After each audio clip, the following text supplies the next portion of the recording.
देश का युवा भड़का, पेपर लीक से सड़कों तक जंग, क्या सिस्टम के खिलाफ उठेगी सबसे बड़ी आवाज। दोस्तों, इतिहास गवाह है कि जब देश का नौजवान अपने भविष्य को लेकर सड़कों पर उतरता है तो सत्ता के सबसे मजबूत किले भी हिलने लगते हैं।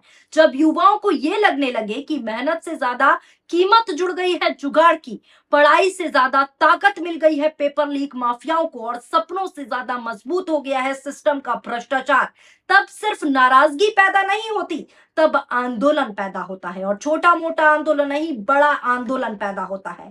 आज देश के अलग अलग हिस्सों से जो आवाजें उठने लगी हैं वो सिर्फ किसी एक परीक्षा की शिकायत नहीं है, ये उस भरोसे की लड़ाई है जो लाखों युवाओं के दिलों से टूटता हुआ दिखाई दे रहा है।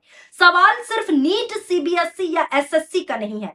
सवाल यह है कि क्या इस देश का युवा अब सिस्टम से जवाब मांगने के लिए एकजुट हो रहा है। एक तरफ लाखों छात्र पेपर लीक, परीक्षा गड़बड़ी और भर्ती विवादों से परेशान है, तो वहीं दूसरी तरफ विपक्ष खुलकर इन छात्रों के समर्थन में उतरता हुआ दिखाई दे रहा है। इसी बीच सोशल मीडिया पर भी युवाओं का गुस्सा लगातार बढ़ता हुआ नजर आ रहा है। तस्वीरें आप भी देख सकते हैं कि कैसे सड़कों पर युवा उतर आया है, और यही वजह है कि अब चर्चा सिर्फ एक परीक्षा की नहीं बल्कि पूरे सिस्टम की होने लगी है। दरअसल हाल के महीनों में एक के बाद एक कई परीक्षा को लेकर विवाद सामने आए।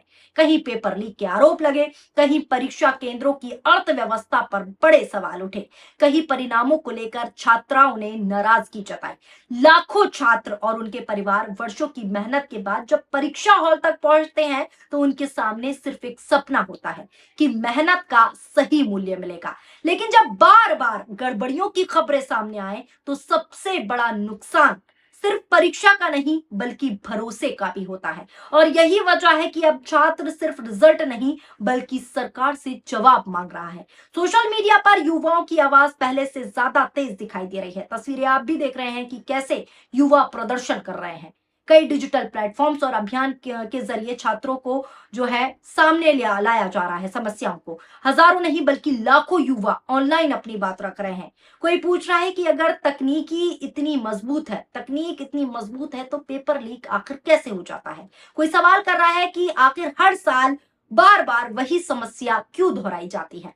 छात्रों का कहना है कि उनका एक साल सिर्फ कैलेंडर का एक साल नहीं होता बल्कि उनके पूरे कैरियर, परिवार और भविष्य का सवाल होता है। वो एक साल छात्रों के लिए बेहद महत्वपूर्ण होता है। सबसे बड़ी बात यह है कि अब यह मुद्दा सिर्फ छात्रों तक सीमित नहीं रह गया बल्कि विपक्षी दल, छात्र संगठन और कई सामाजिक समूह भी खुलकर छात्रों का साथ दे रहे हैं और इस बहस में जो है शामिल हो चुके हैं। और जब युवा और राजनीति एक ही मुद्दे पर आमने सामने आ जाए तब माहौल और ज्यादा गर्म हो जाता है। इसी बीच में आपको बता दूं, राहुल गांधी ने हाल के दिनों में छात्रों से मुलाकात की है। तस्वीरें आप भी देख रहे हैं जो स्क्रीन पर दिखा रही हूं। नीट छात्रों से मुलाकात में एक बात बिल्कुल साफ हो गई। राहुल गांधी का कहना है कि भारत के युवा नरेंद्र मोदी पर बिल्कुल भरोसा नहीं करता। राहुल का कहना है, उन्होंने मुझे बताया, यानी कि छात्रों ने मुझे बताया, पेपर व्हाट्सएप और टेलीग्राम पर खुलेआम बिक रहे हैं। किस कीमत पर बिक रहे हैं, कौन खरीद रहा है, माफिया कैसे काम कर रहे हैं, ये सब इन बच्चों को पता है। उनका एक ही सवाल था, यानी बच्चों का एक ही सवाल था, जो हमें पता है वो सरकार और संस्थाओं को क्यों नहीं पता। सच ये है, ये बच्चे सरकार से बेहतर जानते हैं कि इस सड़ी हुई व्यवस्था को कैसे ठीक किया जा सकता है। और दूसरी ओर कितनी शर्मनाक बात है कि जिस सेना का काम दुश्मनों से देश की रक्षा करना है, आज उसे मोदी सरकार के अपने भ्रष्टाचार से बच्चों के पेपर बचाने भेजा जा रहा है। ये सभी बातें राहुल गांधी ने ट्वीट करते हुए लिखी और वीडियो भी शेयर किया। वीडियो भी आगे आपको दिखाऊंगी, पहले ट्वीट बता देती हूँ पूरा। उन्होंने लिखा कि टुकड़ों के सुधार से अब काम नहीं चलेगा, छात्रों, शिक्षकों और एक्सपर्ट्स के साथ मिलकर पूरी परीक्षा व्यवस्था नए सिरे से बनानी होगी। हम और बच्चे नहीं खो सकते और एक भी पीढ़ी का भविष्य इस भ्रष्ट तंत्र के हवाले नहीं कर सकते। अब आपको मैं वीडियो दिखाती हूँ। हालांकि ये वीडियो 9 मिनट का है, लेकिन इस 9 मिनट के वीडियो में पूरी पोल जो है सिस्टम की खुल चुकी है और राहुल गांधी ने नीट छात्रों से मुलाकात करते हुए ये सारी बातें साफ कर दी है। नजर डालिए इस वीडियो पर। So how are you feeling? What's the plan now? Sir main issue तो अब ये आ रहा है कि एक्चुअली यूनिवर्सिटीज़ के एग्ज़ाम्स चल रहे हैं, बाकी सारी एडमिशन्स ओपन है अभी, बट हमारा अब एग्ज़ाम आगे पोस्टपोन कर दिया गया है, तो we will not able to give university exams and travel cities, Oh, so you'll now miss the whole thing. miss the whole thing. And if we give the exam on 21st of June, then batches of universities will start, colleges will start by then. So you'll basically end up missing 1 year. Missing 1 year, we have to take another draw for it if we are not selected. Sir मैंने 12th के बाद first attempt दिया था, but उस time पे भी paper बहुत hard आया था और बिल्कुल नॉर्मलाइजेशन नहीं था। बट अब मेरा ट्रस्ट ही नहीं है बिल्कुल कंडक्टिंग बॉडी पे कि मैं दोबारा एग्ज़ाम दूँ। तो अब कैसे मेरे को ट्रस्ट दिलाओगे कि मेरे को वापस अपने सपने देखने चाहिए? कंडक्टिंग बॉडी है वो खुद ऐसे अपना एक्सेप्ट तो नहीं कर रही है डायरेक्टली कि उन्होंने पेपर लीक करवाया। बट सर लीक हुआ कैसे एग्जैक्टली? सर एग्जैक्टली तो कंडक्टिंग बॉडी के थ्रू ही कोई मेंबर था, उसके थ्रू पेपर गया, फिर वो इंडिया में पुणे के थ्रू जैसा हमें पता चला है वो शिखर में पहुंचा। वहाँ पर वो बहुत इजीली वेरी चीप कॉस्ट पे सर 20,000 सिर्फ 20,000 में वो पेपर बच्चों को बेचा गया। उसके बाद वहाँ से बहुत ज़्यादा और ये कैसे व्हाट्सएप सर से भेज रहे थे व्हाट्सएप ग्रुप कैसे? से हाँ ऑनलाइन। और सर जैसे रीनीट का पेपर भी लीक हो रहा है, वो ऑलरेडी ग्रुप्स बन गए, तो उनका कोई ट्रस्ट ही नहीं। बोले रीनीट का भैया पेपर अवेलेबल है टेलीग्राम। सर जब सिस्टम पे इतना सारा फैसिलिटी है, वो सब अपने आप ट्रैक कर सकता है पेपर किधर से कहाँ कैसे लीक हो रहा है। एक नॉर्मल स्टूडेंट पेपर को ट्रेस कर पा रहा है कि वो कहाँ लीक होगा, कैसे मिलेगा, तो सिस्टम क्यों नहीं कर पा रहा है कि हम कैसे पता लगा पाएँ कि किसके थ्रू पेपर लीक हुआ, कैसे हुआ? ट्रस्ट ही ब्रेक हो गया सर। हाँ? ट्रस्ट ब्रेक हो गया।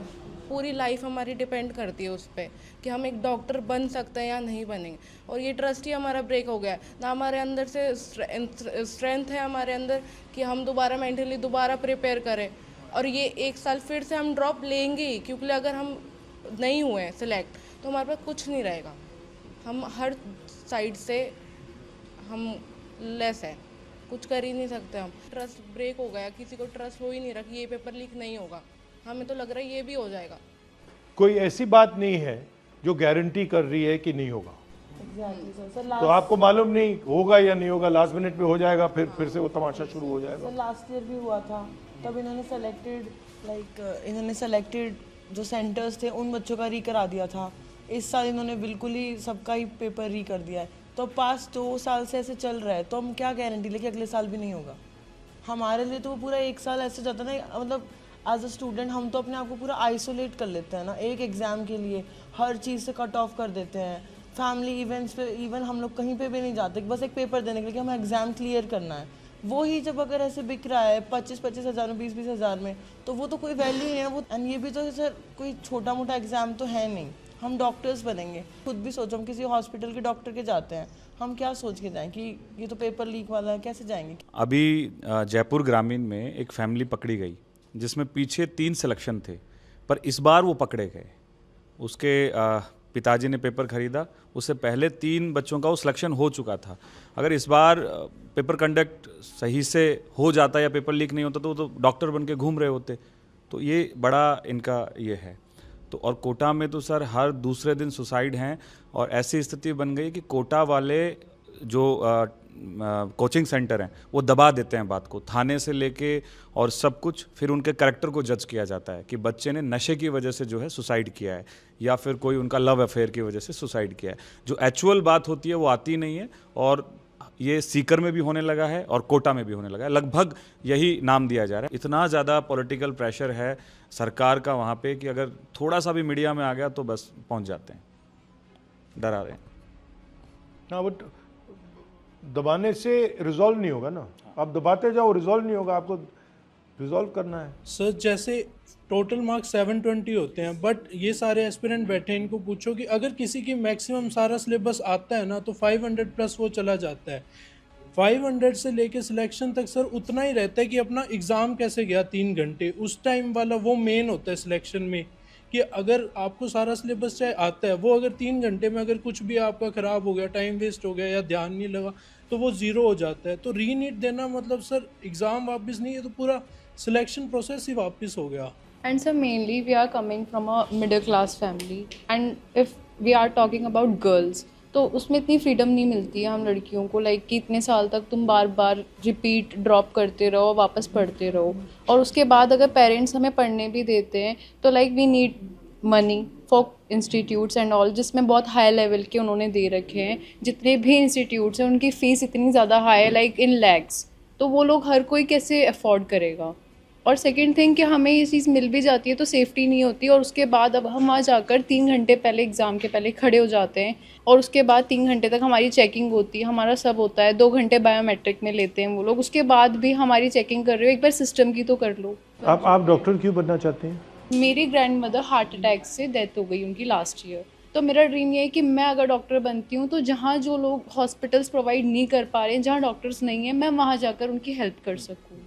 तो मेरा ड्रीम ये है बस, like not for just for money but for like faith and like उनको ये तो हो दैट कि हाँ कोई प्रेजेंट बचा सकता है। कोई बचा सकता है, कोई प्रेजेंट है उस जगह पर। Cardiologist purely because of your grandmother? या बिकॉज ऑफ हर। बट आपने बड़ी अच्छी बात बोली कि आप ये पैसे के लिए नहीं करना चाहती हो, आप फेथ के लिए करना चाहते हो। तो आप यहाँ आए हो because your faith in NEET is broken, but in आपके प्रोफेशन में तो faith is the main thing, कि जो आपको जिसका आप इलाज कर रहे हो उसको लगे कि आप उसकी जान बचाने की कोशिश कर रहे हो, ऑनेस्टली जान बचाने की कोशिश कर रहे हो। बट वो तो पूरा मतलब बिजनेस सा बन गया है।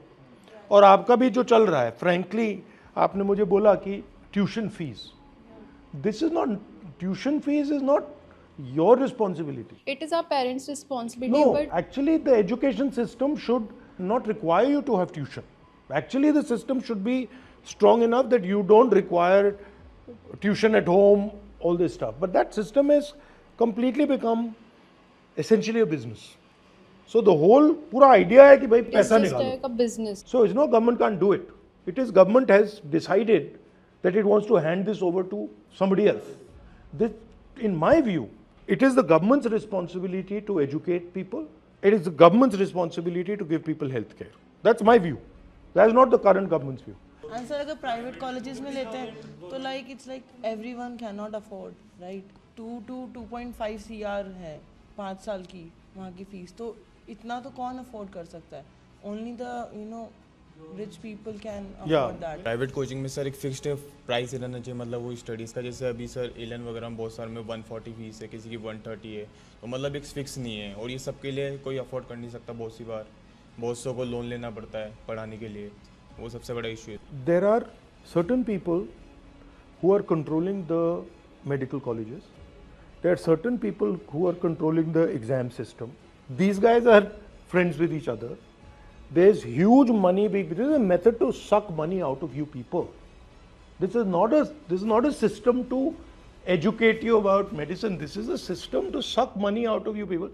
You people, your parents are in the middle class. It is the way to take their money away from them and give you a dream that yes, you will become a doctor. That's the system. The problem is with the system, and the reason is because of what you're saying, that it has become only about money. It is not about caring for people. It is not about compassion. It is not for treating people. Like for example, she's got a very beautiful sentiment. She's saying, and many of you are feeling this, that I don't want to do this just for money. I want to do it because my grandmother died. I don't want other people to suffer. But this sentiment is completely being crushed. There is a fundamental problem with our medical system. There is a fundamental problem with our medical exam system. And it's not going to be fixed by small maneuvers. It's going to be fixed. It's got to be fixed once and for all properly. और ये जो exam है इसको एक ही दिन पे क्यों करते हैं? Why don't they do it 5 times a year or 7 times a year? At least that way, paper gets leaked, you stop it, but everybody doesn't get destroyed. Sir 2 बार भी होगा तब भी काम चल जाएगा. जेई होता है, जैसे जेई 2 बार होता है, 6 मंथ के स्पैन में होता है. नीट भी अगर 2 बार हो तो भी चल जाएगा, पर होता ही एक बार है तो वो तो पूरा एक ईयर एक तरीके से खराब ही हो जाता है. पूरा सेंट्रलाइज कर दिया और फिर एक दिन पे कर रहे हैं, तो अगर डैमेज होगा तो सब मरेंगे. देखा आपने. अब दोस्तों, जमीन पर मौजूदा छात्र एक ही सवाल पूछ रहा है कि आखिर कब तक.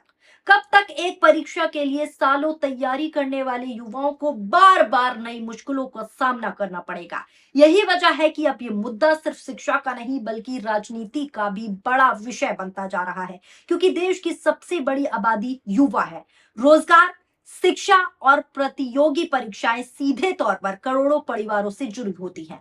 राजनीतिक एक्सपर्ट्स का मानना है कि यदि युवाओं का असंतोष लगातार बढ़ता है तो उसका असर चुनावी राजनीति पर साफ तौर पर दिखाई भी दे सकता है। इसलिए सभी राजनीतिक दल इस मुद्दे पर अपनी अपनी राजनीति बनाने में जुटे हुए हैं और साफ तौर पर बना भी रहे हैं। दिलचस्प बात यह है दोस्तों कि आज का युवा पहले की तुलना में कई ज्यादा जागरूक और कई ज्यादा डिजिटल रूप से जुड़ा हुआ है। सोशल मीडिया के दौर में कोई भी मुद्दा कुछ घंटों में राष्ट्रीय बहस बन सकता है।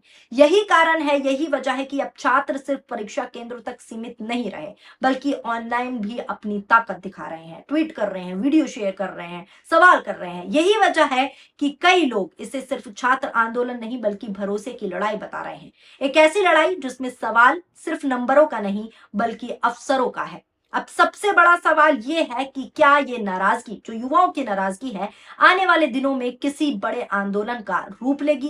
क्या छात्रों की आवाज सिर्फ सोशल मीडिया तक सीमित रहेगी या सड़कों पर और ज्यादा मजबूत दिखाई देगी? क्योंकि सोशल मीडिया से लेकर सड़कों तक अब छात्रों की आवाज साफ दिख रही है। क्या सरकार और संस्थाएं युवाओं का टूटा भरोसा फिर से जीत पाएंगी? ये सवाल है।